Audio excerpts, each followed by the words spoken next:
It started like any other preseason game. No stakes, no drama. A warm-up act before the real show. The Cleveland Browns beat the Philadelphia Eagles 22-13 business as usual. Box score checked out, highlights looked solid, and coaches walked off the field satisfied. But behind the scenes, everything was unraveling. Within minutes of kickoff, phones rang nonstop inside NFL headquarters. Executives stormed into emergency meetings. Ad agencies went silent. Streaming data teams launched mid-game audits. At ESPN, producers scrambled to rewrite post-game coverage in real time. What happened on that Friday night wasn't a simple ratings dip. It was a collapse. 3 million viewers gone in less than an hour. Not switched channels, not caught up with the highlights later, just vanished. All because one rookie didn't play a single snap. To the average fan, that might sound like an overreaction. But to the executives who guard a 100 billion sports empire, this wasn't just a concern. It was a crisis. Because the player who sat Shedeur Sanders wasn't just another rookie trying to earn a spot. He was the NFL's biggest gamble. The face of a marketing campaign, a lightning rod for Gen Z attention, high-value advertisers, international broadcast deals, and record-setting streaming traffic. And when he didn't show up, neither did the future the NFL had been quietly building. What was supposed to be a meaningless preseason match became something much darker proof that the entire league's momentum doesn't rest on rivalries, dynasties, or teams. It rests on just one name. And in the next 20 minutes, you're going to find out exactly why.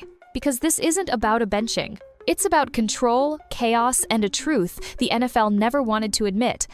Without Sanders, the whole thing falls apart. On the surface, it looked like nothing. A preseason game between two decent teams, no playoff implications, no viral injury. Just another summer Friday for fans scrolling through highlights or catching a few quarters on mute. But deep inside league offices, this game triggered red alert mode. The Cleveland Browns benched rookie quarterback Shedeur Sanders. No injury, no warning. Just a quiet decision from the coaching staff that seemed harmless. Until 3 million people turned their TVs off the moment they realized he wasn't playing. Let that sink in. 3 million viewers. Gone. No intermission, no explanation. They didn't wait to see who the backup was. They didn't stick around to laugh at fumbles or cheer for touchdowns. They just clicked out like they were never really watching football to begin with. And that's when the panic started. This wasn't about poor play calling or boring matchups. The product on the field was actually solid, but it didn't matter. Because to the audience that had shown up, especially the younger fans, scrolling TikTok and tuning in on mobile apps, this wasn't just a game. It was a moment. And Shedeur Sanders was the moment. So when the Browns decided to sit him, it wasn't just a coaching decision. It was like pulling the plug on the league's power supply. Executives had seen hype before Mahomes, Burrow, even Brady in his final chapters. But this was different. This wasn't a 10-year build. It happened overnight. And Friday night revealed something chilling. Without Sanders in the spotlight, the NFL's new model doesn't just stall. It craters. What looked like one quiet roster change ended up exposing a truth more dangerous than any headline, any stat, any scandal. The NFL isn't built on football anymore. It's built on attention. Coming up next, how the numbers proved it. And how a rookie outdrew entire playoff rosters in just 7 days. The cracks didn't just appear out of nowhere. They were already forming, but on Friday night, they split the surface wide open. Just a week before, Shedeur Sanders took the NFL preseason stage for the first time. Browns versus Panthers, a game with zero stakes, few starters, and barely any buzz until Sanders suited up. That single appearance drew a shocking 8.7 million viewers. For context, that's playoff-level traffic for a game that didn't matter. It was supposed to be a fluke, a shiny debut, fans hoping to catch a glimpse of Deion's son in the pros. But then came Friday night.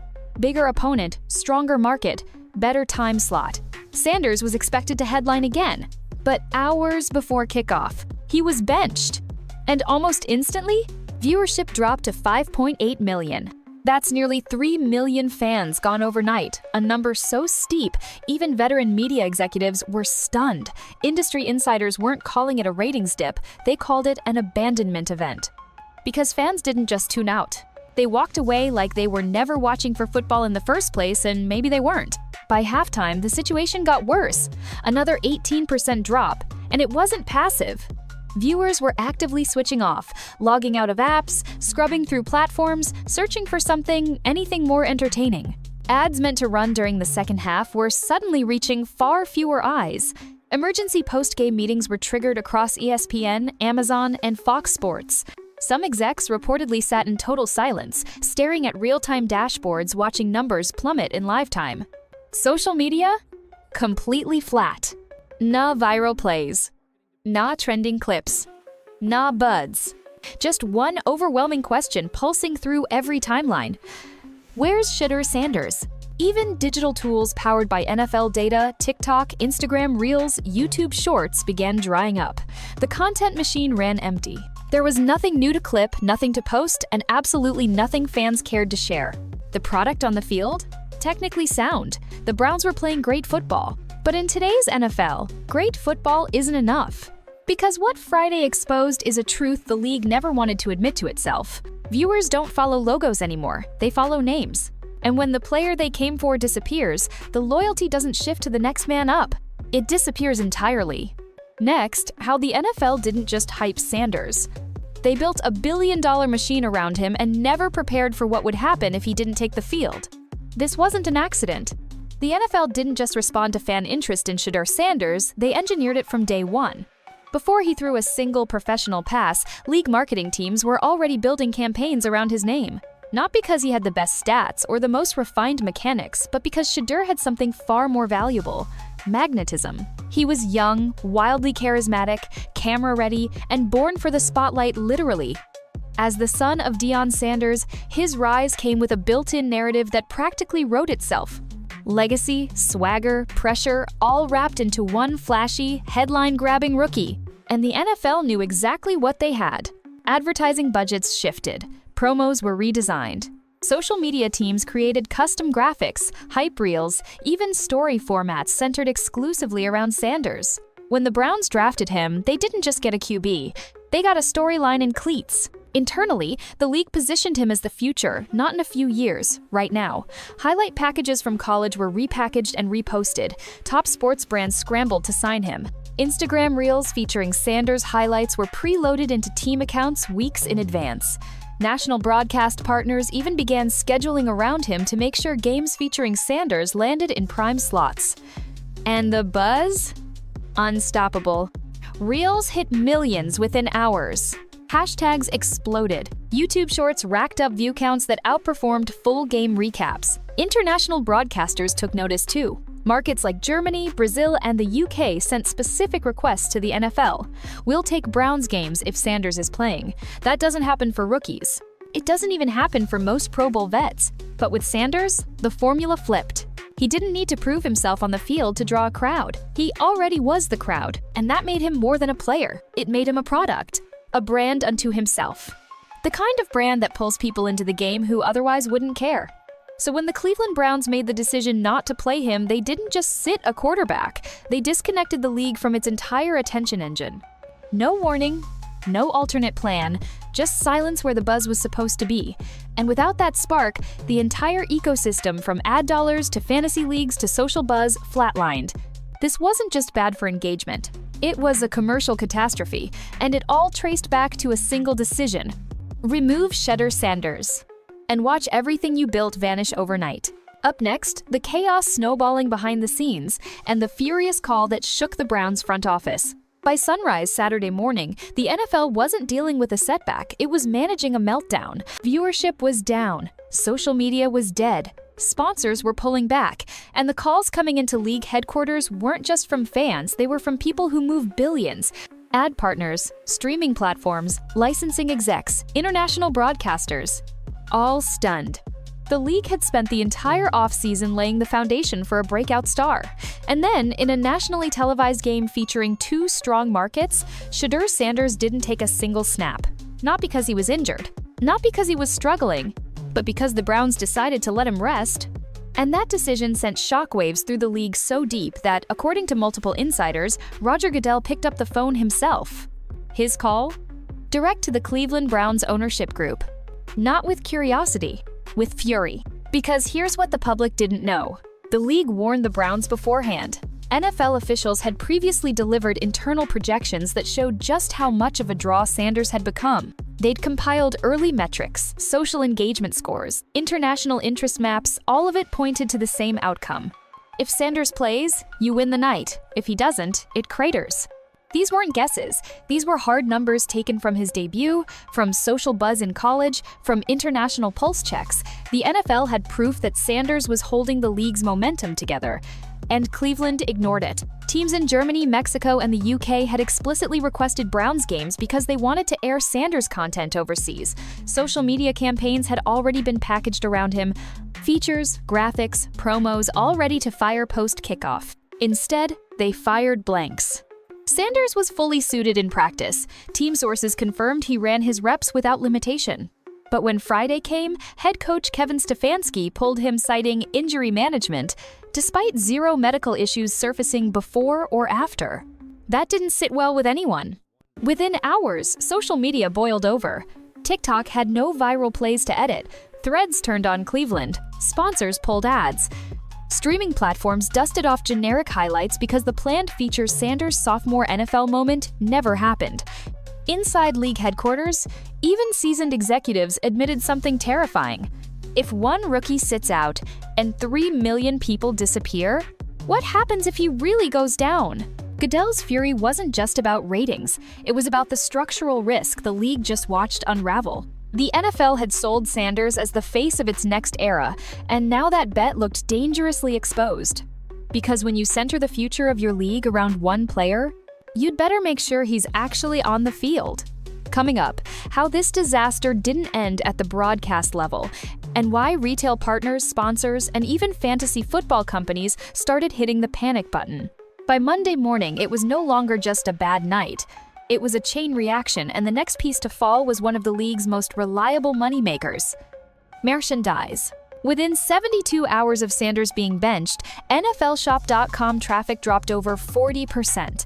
That's a huge dip for any week, but in the middle of a major promotional blitz built around a rising star, it was catastrophic. Thousands of pre-orders for Sanders' jersey were immediately canceled.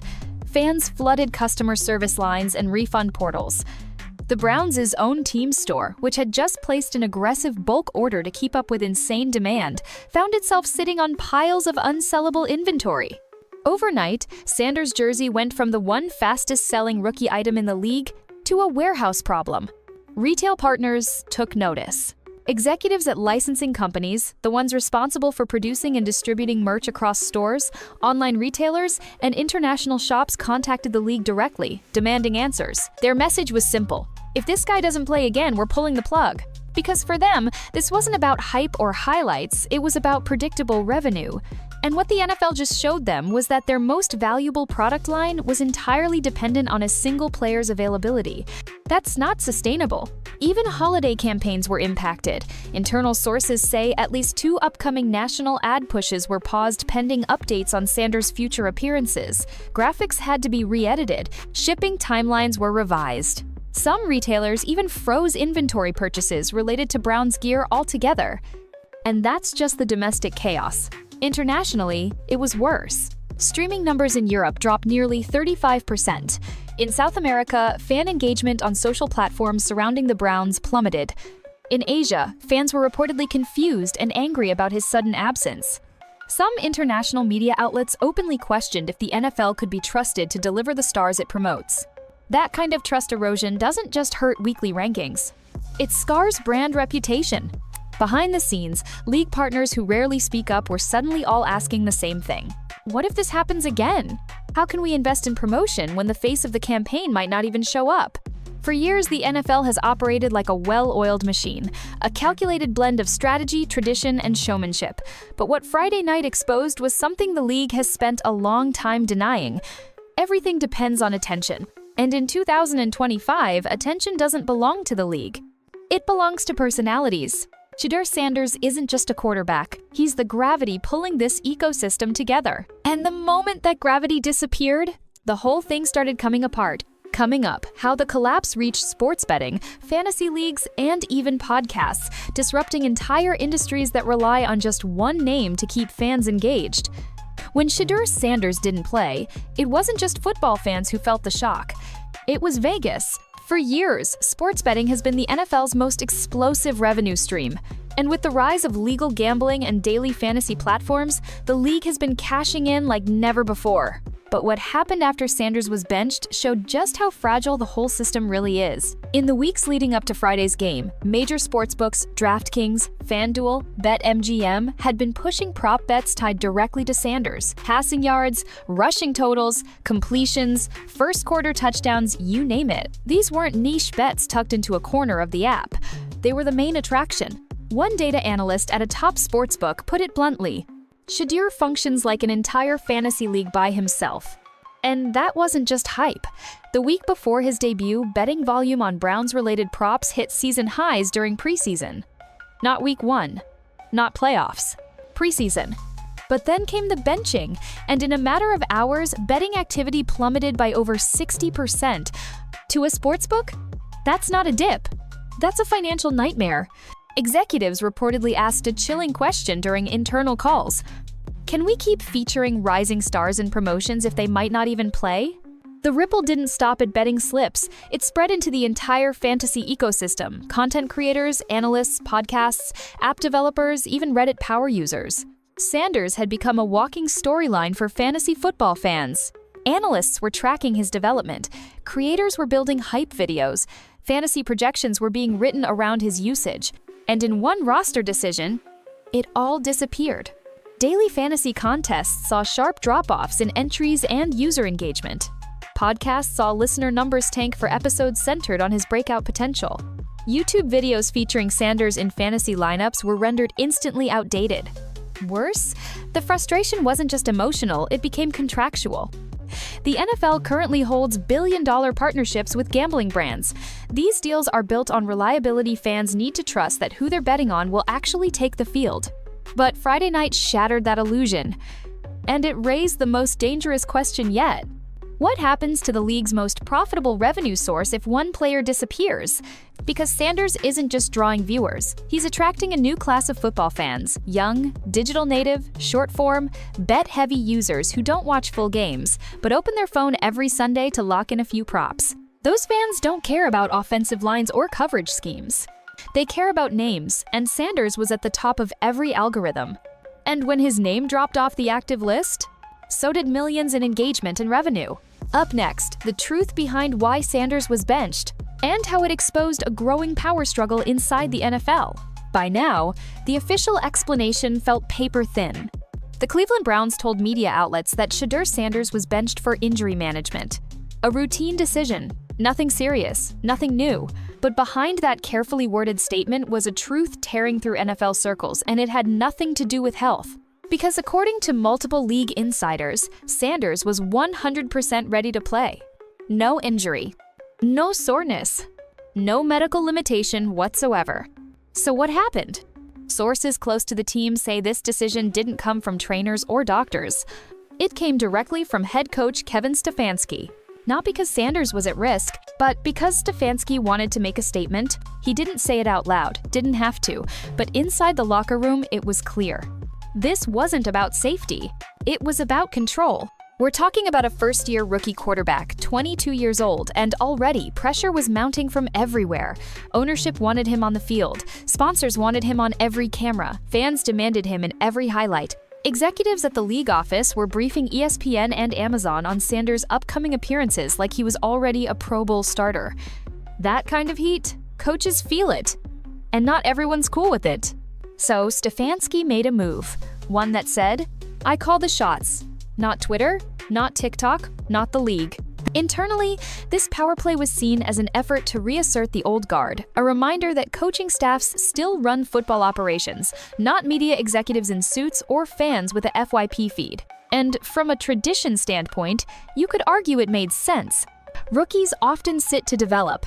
Protecting your franchise guy in a meaningless preseason game isn't outrageous.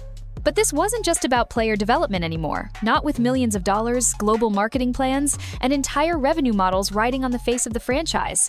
And that's what scared insiders the most. Because if a coach has the unchecked power to bench the only player keeping viewers locked in, what does that mean for the future of the NFL? It signaled something deeper, a growing divide at the heart of the league. On one side, you've got ownership groups, streaming partners, international media buyers, all fighting to keep the NFL entertainment first, spotlight-driven, emotionally addictive.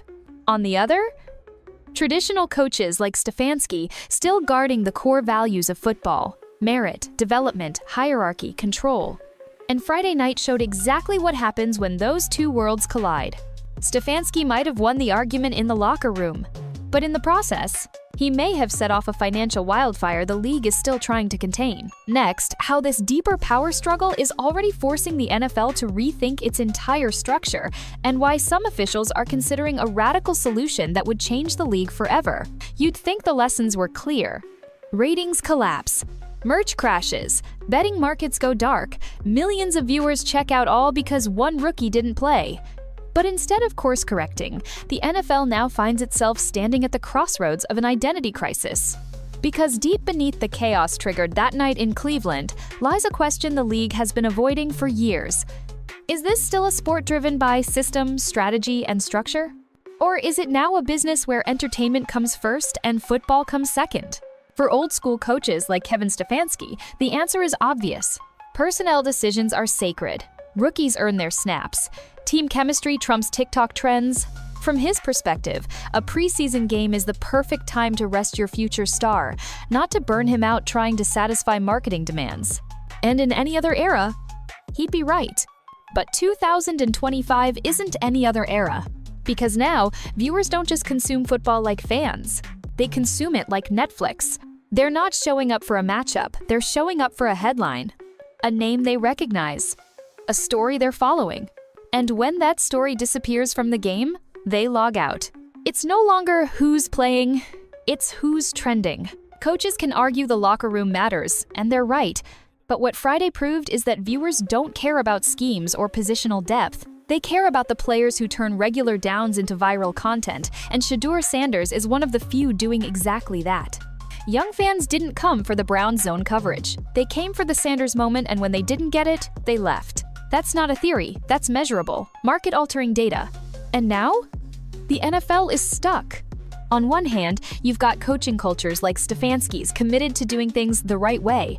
On the other, you've got league officials, sponsors, and broadcasters watching an entire generation of engagement vanish in minutes, all because the product their star wasn't delivered. So what do? Respect the tradition of the game? Or pivot fully into the world of content-driven, spotlight-first entertainment? Because right now, one side is winning the ratings war, and the other's winning the locker room essays. This moment, one decision, one benching just ripped open the power lines between coaching authority and corporate interests.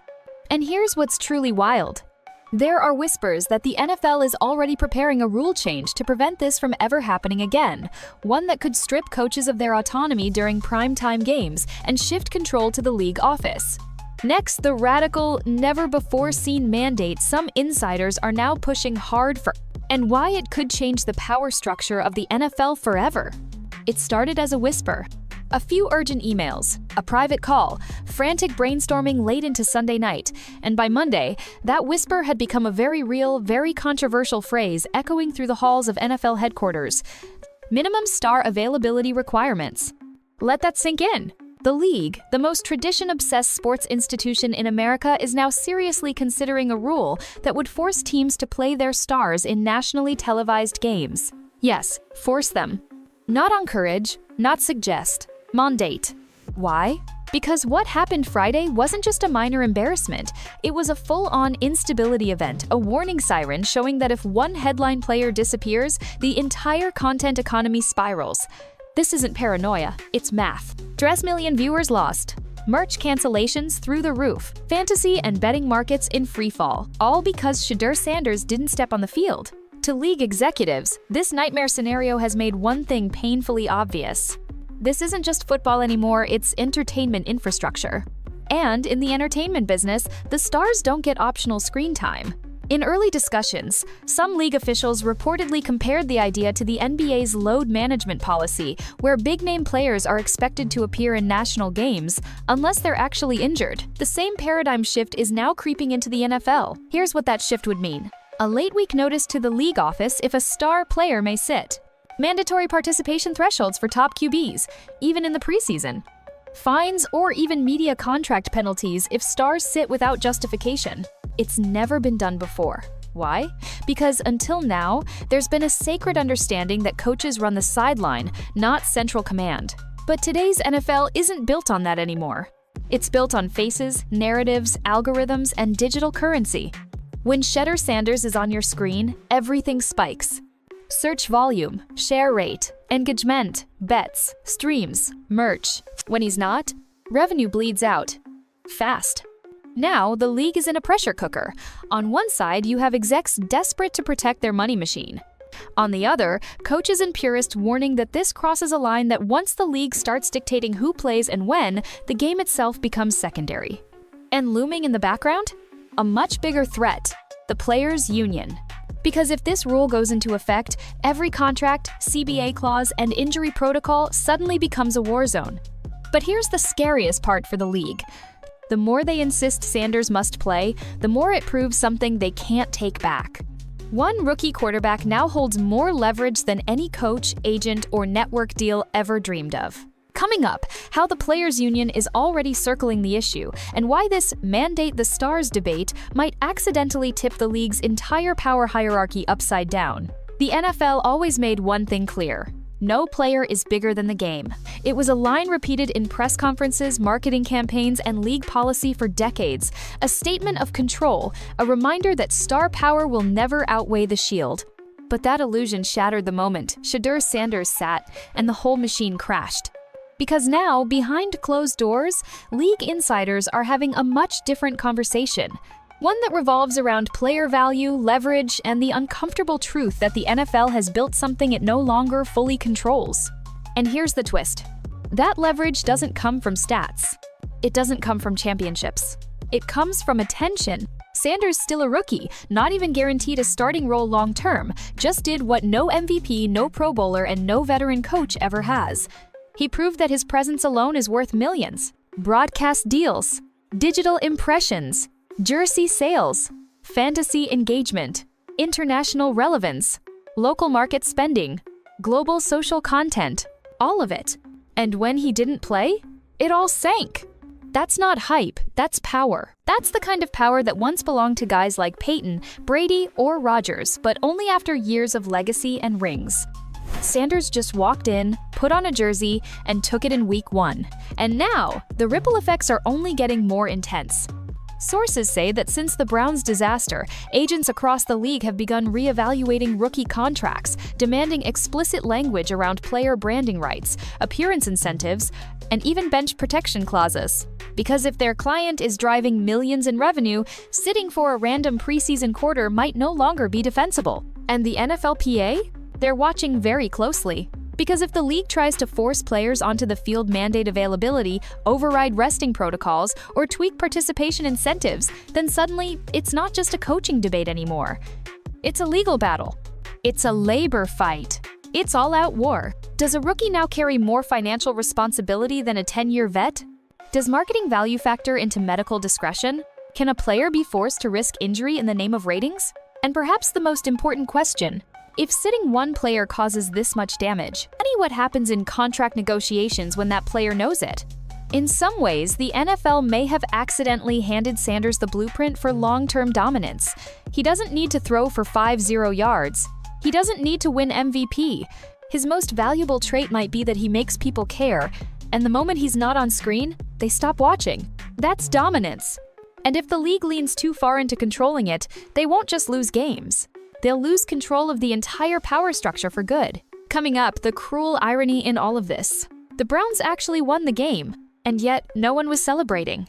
Because what they really won was a front-row seat to the NFL's existential crisis. Here's the kicker. After all the ratings crashes, the social media silence, the cold calls from angry sponsors, and the financial wreckage sparked by one missing player, the Cleveland Browns actually won the game. 22-13. Solid defense, clean execution, disciplined football. Exactly the kind of performance you want in the preseason. But no one noticed. No one cared. Not the broadcasters. Not the fans. Not the post-game analysts. Because while the Browns were celebrating on the field, the league was melting down off of it, trying to figure out how one healthy scratch managed to collapse every single arm of the NFL's revenue engine. The team won on the scoreboard. But the NFL? It may have suffered its most devastating commercial loss in years. And here's the most brutal part of it all. This wasn't a one-time fluke. This was proof undeniable, terrifying proof that the modern NFL doesn't thrive on grit, on tradition, or even competition. It thrives on attention. Short form, viral, personality-driven, emotionally addictive attention. And Shedeur Sanders was the attention. His clips weren't just highlights, they were digital currency. Every throw, every scramble, every sideline stare moved metrics. He didn't need a season of dominance to own the narrative. He needed one moment. And when the Browns didn't deliver that moment, the story collapsed, and with it, so did the audience. Instagram reels that previously hit millions barely scraped thousands. NFL accounts that trended on TikTok with Sanders content went silent. Twitter didn't recap the Browns' win, it mocked the decision to bench the only player anyone tuned in to see. Even fantasy football chatter dried up, not because the game was bad, because it lacked the one name everyone was waiting to talk about. And that's where the existential crisis begins. For decades, the NFL sold a simple message: the team comes first. It was all about rivalries, dynasties, loyalty, grit. But Friday night showed us a much colder, more modern truth. Fans aren't tuning in for football, they're tuning in for character arcs. They want personality, storylines, star power. They're not following franchises, they're following faces. And Shedeur Sanders is the kind of face that converts followers into viewership and viewers into revenue. So what did the Browns really win? A silent postgame, a dead social feed, and a front row seat to the NFL's most uncomfortable realization. They no longer own the audience. Not really. That audience belongs to whoever holds the spotlight. And now the spotlight doesn't follow the league. It follows the player. Coming up, how one rookie just triggered a deeper battle inside the NFL, where coaches want structure, but the game now runs on something else entirely. Spotlight, narrative, buzz. And if teams keep ignoring that, they could win every game and still lose the war. There are moments in sports that don't feel big right away. They don't feature a last-second touchdown or a shouting match on the sidelines. There's no confetti, no trophy, no viral meltdown. But when you look back, you realize everything changed. That's what happened Friday night. Not with a buzzer beater, not with a miracle drive, but with a healthy rookie not taking the field, and the world tuning out seconds later. The Cleveland Browns walked away with a win, but the NFL walked away with something far more dangerous. Proof. Proof that the world isn't watching for the game anymore. They're watching for the story around one player. And when that player disappears, so does everything else. Viewership dropped. Merch crashed. Twitter exploded for all the wrong reasons. Fantasy players quit their leagues. Streaming partners started making emergency calls. And behind the scenes, billion-dollar executives had to ask a question no one in the NFL has ever dared to ask. Who's really in control of this league? Coaches like Kevin Stefanski still believe in tradition, structure, development, and in any other era, they'd be right. But in 2025, structure is dead. This is a league ruled by attention, and attention no longer belongs to the Shield. It belongs to the players, to the personalities, to the ones who can control momentum with a single thumbnail, clip, or headline. And Shedeur Sanders just proved he's one of them. What's terrifying is how quickly it all unraveled. 3 weeks ago, Sanders was just a rookie. Now, the league is preparing for what happens if he misses more games. Graphics departments are designing alternate promo plans. Broadcast networks are creating 2 versions of every pre-roll, one with Sanders and one without. Marketing teams are actively asking, what's plan B if he tweaks an ankle in week 3? It's not strategy anymore. It's survival. Because the league didn't just lose viewers when Sanders sat, it lost momentum. It lost trust from advertisers. It broke flow with digital creators. And it proved that one rookie's absence could erase not just engagement, but entire revenue streams. And here's the nightmare no one wanted to say out loud until now. The NFL is one ACL tear away from losing its most powerful growth engine in real time. That's not a theory. That's not a hot take. That's reality. Attention is a currency, and it's on loan. And what this moment revealed is that the NFL has built an empire not on football, not on teamwork, not on the playbook, but on borrowed attention from a 22-year-old quarterback. And when that attention dries up, so does the magic. So while Cleveland reports on signal callers and roster breakdowns and the league pretends like it's just back to business, the real story is happening in the background. In glass-walled boardrooms, in urgent memos, and in quiet, tense conversations where billion-dollar men are asking, what happens next time Shedeur Sanders doesn't play? Because now, it's not just about wins, contracts, or stats. It's about stake, and the league just found out who really holds it.